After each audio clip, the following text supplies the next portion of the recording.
नमस्कार दोस्तों, मैं सोनम जैन और आप सभी देख रहे हैं सोनम जैन की कहानियाँ। और आज की कहानी है भाभी, मैंने कभी सोचा नहीं था आप मुझे इतनी जल्दी पराया कर देंगी। यदि आप सभी को मेरे द्वारा लिखी गई ये कहानी पसंद आए तो जल्दी से कर लीजिए चैनल को सब्सक्राइब और पास में जो बेल आइकन का बटन है उसे प्रेस करना बिल्कुल ना भूलें, क्योंकि उसी से मिलेंगे आप सभी को मेरी आने वाली हर कहानी की नोटिफिकेशन। कहानी पसंद आने पर वीडियो को लाइक ज़रूर कीजिएगा, क्योंकि जब आप करते हैं वीडियो को लाइक तो मुझे मिलती है कहानियाँ लिखने के लिए प्रेरणा। और हाँ, कहानी को अपनों के साथ शेयर करना बिल्कुल ना भूलें। तो चलिए बिना टाइम वेस्ट किए कहानी शुरू करते हैं। छोटी, मेरा मोबाइल मुझे दे दे। आज तो आपको आपका मोबाइल नहीं मिलने वाला। आज जीजा जी का फ़ोन आने दो। आज तो मैं उनसे बात करूँगी। आप तो हर दिन करते हैं, आखिर सारी हूँ उनकी, तो मेरा भी कोई हक बनता है ना बात करने का। हाँ हाँ, कर लेना तुझे जितनी बात करनी हो, पर अभी मुझे मेरा मोबाइल दे। अरे माँ, देखो तो दीदी को कितनी उतावली हो रही हैं जीजा जी से बात करने के लिए। आज कर तो दीदी हमारे साथ बातें नहीं करती, जीजा जी के साथ ज़्यादा बातें करती हैं। यह सुन रेखा और हेमा की माँ मीना जी मुस्कुरा जाती हैं। तब रेखा कहती है, क्यों तुम मुझे इतना परेशान कर रही है? और माँ आप हंस रही हैं। तब मीना जी कहती, हेमा दीदी का मोबाइल दे दो, उन्हें परेशान करना बंद करो। अच्छा ठीक है, ले लीजिए आप अपना मोबाइल। रेखा अपना मोबाइल लेकर वहाँ से चली जाती है और हेमा फिर से अपनी दीदी को परेशान करने के लिए चली जाती है। तभी वहाँ राजेश आता और मीना राजेश को पानी देते हुए कहती, देखो तो हमारी दोनों बेटियों को कितनी बड़ी हो गई हैं और साथ में कितनी शरारत करने लगी हैं। जब से रेखा की शादी पक्की हुई है ना, उसके चेहरे पर अलग ही खुशी रहती है।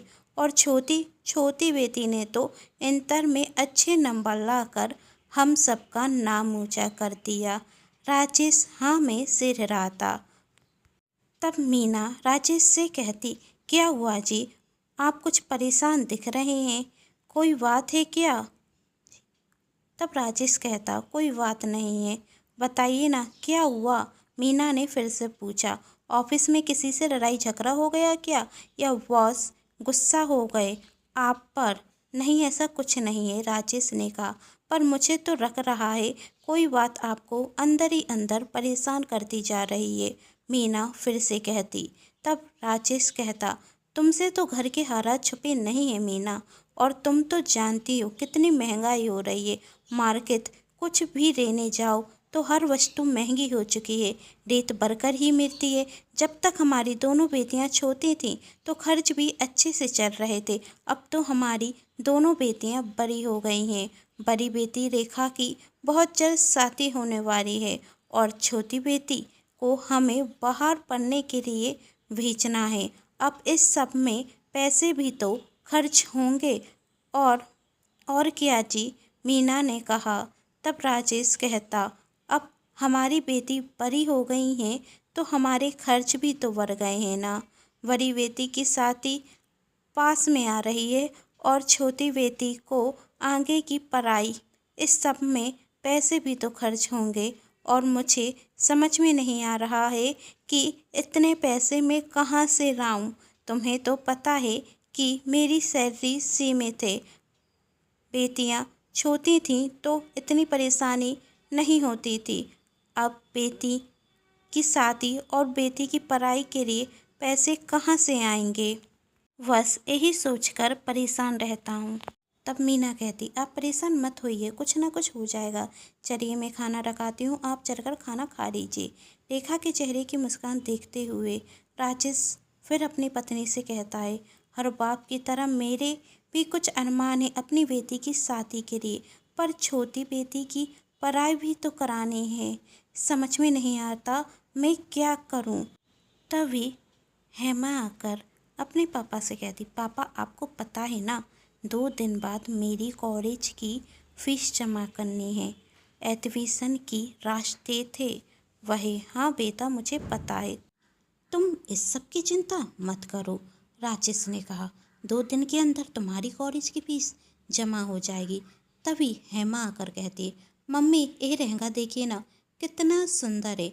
मैं अपनी शादी में ऐसा ही लहंगा लेना चाहती हूँ। हाँ थोड़ा महंगा है, पर क्या मैं इसे खरीद सकती हूँ? मेरा बहुत मन है इतना सुंदर लहंगा अपनी शादी में पहनने का। उस लहंगे की प्राइस 30,000 रुपये देखते साथ मीना शांत हो जाती। तब राजेश कहता है, मेरी बेटी की शादी है, किसी चीज़ में कोई कमी नहीं रहेगी। बेटा तुम्हें जो लेना है तुम वही ले लो। शादी थोड़ी ना वार वार होती है, जो इच्छा है वही पूरी कर लो। मेरी बेटी की शादी में कोई कमी नहीं रहनी चाहिए। शॉपिंग की लिस्ट बनाना तैयार कर दो, कहीं कुछ छूट ना जाए। थैंक यू पापा, थैंक यू मम्मी, कहते हुए रेखा और हेमा वहाँ से चली जाती। तब मीना कहती है, आपको पता है वही लहंगा 30,000 रुपये का है, और छोटी की कॉलेज की फीस 2 दिन के अंदर हम कहाँ से जमा करेंगे? वही तो मैं सोच रहा हूँ, राजेश ने कहा। पर अपनी बेटियों को मना भी तो नहीं कर सकता। आखिर वही मुझसे कुछ गलत तो नहीं मांग रही हैं। अपनी शादी में अपनी पसंद का लहंगा भी नहीं पहन सकती क्या मेरी बड़ी बेटी? मेरी छोटी बेटी पढ़ने में होशियार है, तो क्या मैं उसे आगे पढ़ाने से मना कर दूं? हर बाप की तरह मेरी भी इच्छा है अपनी बेटी की शादी धूमधाम से करने की। मेरी छोटी बेटी पढ़ने में होशियार है, तो मैं चाहता हूँ कि वह पढ़ लिख कर अपने पैरों पर खड़ी हो जाए। आखिर क्या गलत कह रहा हूँ मैं? चलिए अब इन सब बातों को छोड़िए, भगवान का नाम लेकर सो जाते हैं। कुछ ना कुछ अच्छा अब वही करेंगे। दूसरे दिन जब रात को राजेश घर आता तो सोच रहा था, जब हेमा पूछेगी पापा कॉलेज की फ़ीस, तो मैं क्या जवाब दूंगा? जब रेखा कहेगी कि लहंगे के लिए पैसे चाहिए, तो क्या कहूँगा? तभी हेमा राजेश के पास आते हुए कहती, थैंक यू सो मच पापा, आपने मेरी कॉलेज की फ़ीस जमा कर दी। देखिए कॉलेज की तरफ से यही लेटर आया है। और तभी रेखा ने आकर कहा, मम्मी यह लहंगा तो उस लहंगे से भी ज़्यादा सुंदर है जो मैंने पसंद किया था। यह तो बहुत महंगा होगा, आपने मेरे लिए मंगवाया है ना? थैंक यू सो मच पापा, thank you so much mummy. Hema और रेखा वहाँ से चली जाती, पर राजेश मीना को कुछ समझ में नहीं आ रहा था। अचानक से यह चमत्कार हुआ कहाँ से? क्योंकि राजेश के पास अभी इतने पैसे नहीं थे कि वह अपनी बेटी की कॉलेज की फ़ीस जमा कर सके। और मीना ने भी कोई लहंगा नहीं मंगवाया था। वह दोनों सोच ही रहे थे कि आखिर यह सब कुछ हुआ कैसे। तभी फ़ोन की घंटी बजती है। मीना फ़ोन उठाती तो सामने से आवाज़ आती है, भाभी मैंने सोचा नहीं था आप मुझे इतनी जल्दी पराया कर देंगी। तभी मीना ने कहा, कौन? महक दीदी आप? हाँ भाभी मैं, आपकी ननद। भूल गई ना मुझे? बेटी की शादी पक्की कर दी और मुझे खबर तक देना ज़रूरी नहीं समझा आपने? और हमारी छोटी बेटी इतने अच्छे नंबरों से पास हुई है, फिर भी आपने मुझे मिठाई नहीं खिलाई। यही तो गलत बात है, पर मैं तो बुआ हूँ, अपना फर्ज निभाऊंगी ना। अब मेरी छोटी बेटी ने जब इतने अच्छे नंबरों से इंटर पास किए, तो उसका एडमिशन तो अच्छे कॉलेज में होना चाहिए ना। और मेरी बड़ी बेटी की शादी आ रही है, तो बुआ क्या उसे शादी का जोड़ा नहीं दे सकती? पर इस सब की क्या ज़रूरत थी? मीना ने कहा। तब महक कहती, कैसे ज़रूरत नहीं थी भाभी? आप मुझे भूल सकती हैं, पर मैं आपको कैसे भूल जाऊं? मैं कैसे भूल जाऊं? जब मैं आगे बढ़ना चाहती थी तो आपने ही मेरा साथ दिया था।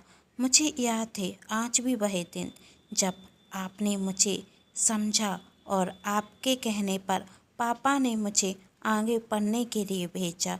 18 वर्ष के होते साथ पापा मेरी शादी करना चाहते थे, पर मैं आगे पढ़ना चाहती थी। और जब आप मेरे घर पर आई तो मुझे उदास देखकर आपने कारण पूछा।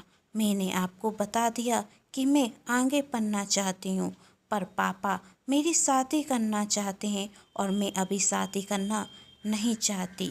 मेरी बुआ जी मेरे लिए रिश्ता लेकर आई थी। रिश्ता अच्छा था, पापा को पसंद था।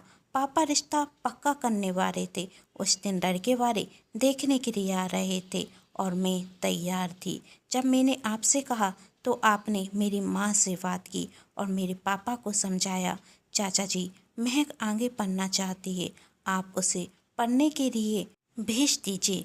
अभी महक दीदी की शादी मत कीजिए, क्योंकि वह अभी शादी करना नहीं चाहती और अपनी पढ़ाई करना चाहती हैं।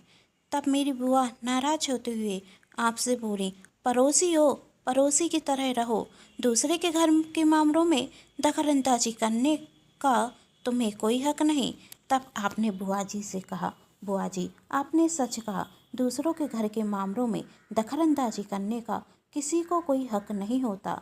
पर चाचा जी और चाची जी से हमारे संबंध तो घर जैसे ही हैं। मैं कैसे भूल जाऊं कि जब मैं बीमार रहती थी तो मेरी दोनों बेटियों का ख्याल चाची जी रखती थी। महक दीदी से तो मेरा रिश्ता दोस्ती का है और जब उन्होंने मुझे बताया कि वह आगे पढ़ना चाहती हैं तो क्या मैं उनकी यह इच्छा चाचा जी से नहीं कहती। चाचा जी और चाची जी तो हमेशा मुझे अपनी बेटी जैसी मानते हैं। रेखा और हेमा उनसे दादा और दादी जी कहते हैं। तो क्या हमारा कोई रिश्ता नहीं हुआ? पड़ोसी तो परिवार समान होता है, जो सुख दुख में हमेशा साथ रहते हैं। रिश्तेदार साथ हों या ना हों, पड़ोसी हमेशा साथ होते हैं, मेरी माँ कहा करती थी।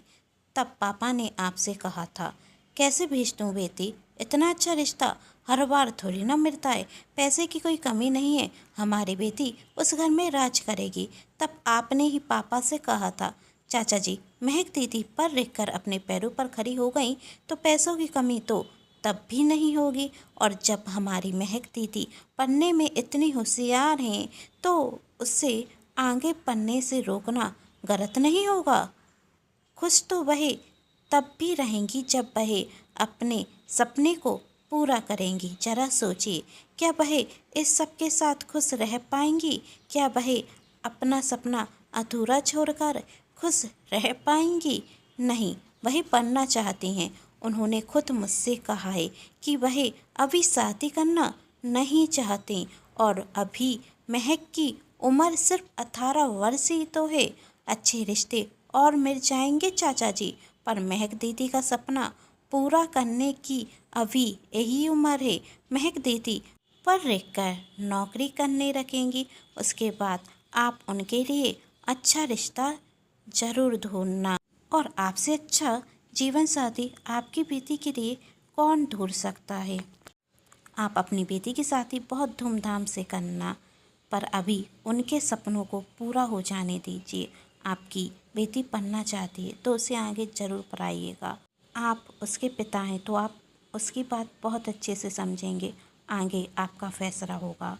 पापा आपकी बात मान जाते और मुझे आगे पढ़ने के लिए भेज देते। कहने के लिए तो आप मेरी पड़ोस में रहती थी, मैं आपसे भाभी भाभी कहा करती थी। मुझे याद है जब आप मेरे सामने वाले घर में रहने के लिए आई थी तो हमसे दोस्ती बनाने के बहाने आप हमेशा मिठाई हमारे घर पर भेजती रहती थी और मुझे आपके हाथ की मिठाई का स्वाद आज भी याद है।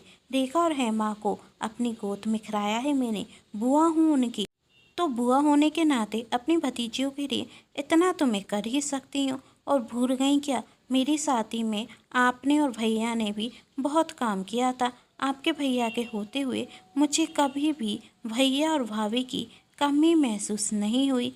आपने तो अच्छी भाभी होने का फ़र्ज निभा लिया, तो अब मुझे अच्छी बुआ बनने का फ़र्ज निभा लेने दीजिए। मेरी शादी होने के 2 वर्ष बाद भैया का ट्रांसफ़र हो जाता और आप दूसरे शहर में जाकर रहने लगती। उसके बाद हमारी बातें कम होने लगी। लेकिन जब मुझे पता चला कि रेखा की शादी पक्की हो गई है और हेमा अपनी आगे की पढ़ाई करना चाहती है तो मैंने हेमा की कॉलेज की फ़ीस भर दी और रेखा के लिए लहंगा भेज दिया। और इतना तो मैं कर ही सकती हूँ। तब मीना ने पूछा, पर आपको इस सब के बारे में कहाँ से पता चला दीदी? हमारी तो बहुत समय से बात नहीं हुई। तब महक कहती, भाभी आप मुझे भूल जाएं, पर मैं आपको कैसे भूल जाऊं कि फेसबुक के ज़रिए मुझे सब कुछ पता चल गया। फेसबुक पर मैंने हेमा की प्रोफाइल पिक्चर देखी थी, जिसमें आप चारों की साथ में फ़ोटो है। मैंने आपको और भैया को पहचान लिया और साथ में दोनों बेटियों को देखकर मैं समझ गई थी कि मेरी भतीजियाँ अब बड़ी हो चुकी हैं। और हेमा ने पोस्ट में लिखा था कि आई होप आज पापा कॉलेज की फ़ीस जमा कर दें, वरना मेरा ये साल बर्बाद हो जाएगा। यह मैसेज मैंने पढ़कर जब कॉलेज में पता किया तो पता चला कि हेमा की कॉलेज की फ़ीस जमा नहीं हुई है। वह कॉलेज की फ़ीस जमा करने की रास्ते पास में आ रही है, तो मैंने फ़ीस जमा कर दी। और फेसबुक के ज़रिए ही मुझे पता चला है कि रेखा की शादी आ रही है, तो मैंने रेखा के लिए शादी का जोड़ा बेच दिया। पर इस सब की क्या ज़रूरत थी? राजेश ने कहा, बहन भैया आप तो रहने दीजिए, बहन भी कहते हैं और कहते हैं ज़रूरत कैसे थी। वैसे भाभी से नहीं, आपसे भी नाराज़ हूँ। आप दोनों को मैं भैया भाभी कहती हूँ और आप दोनों ने इतनी बड़ी खुशी मुझे बताना ज़रूरी भी नहीं समझा। अब आप मुझे शादी में बुलाएंगे या बिन बुराई मेहमान की तरह आना होगा? अपनों को निमंत्रण कार्ड भेजना ज़रूरी है? राजेश ने मुस्कुराते हुए कहा। मीना कहती, महक दीदी आपके आने का इंतज़ार करूँगी। कुछ समय बाद रेखा की शादी होती और महक अपने पति और बेटे के साथ आती। मीना महक के बेटे को देखकर बहुत खुश होती और कहती, हे अब तो हर रक्षाबंधन पर राखी बांधने के लिए मेरी बेटियों को भाई मिल गया। रेखा की शादी महक अपनी तरफ से कोई कमी नहीं रखती। रेखा की शादी बहुत धूमधाम से करवाती। उसके बाद महक का अपने भैया भाभी के घर पर आना जाना होता रहता है। रेखा और हेमा भी बहुत खुश थीं इतनी अच्छी बुआ पाकर। आप सभी को ये कहानी कैसी लगी नीचे कमेंट बॉक्स में बताना बिल्कुल ना भूलें। आप सभी कहानी देखते हैं पर कमेंट नहीं करते, तो कमेंट ज़रूर कीजिएगा। और यदि आप सभी को मेरे द्वारा लिखी गई ये कहानी पसंद आई है तो जल्दी से कर दीजिए चैनल को सब्सक्राइब, वीडियो को like and share. Thanks for watching.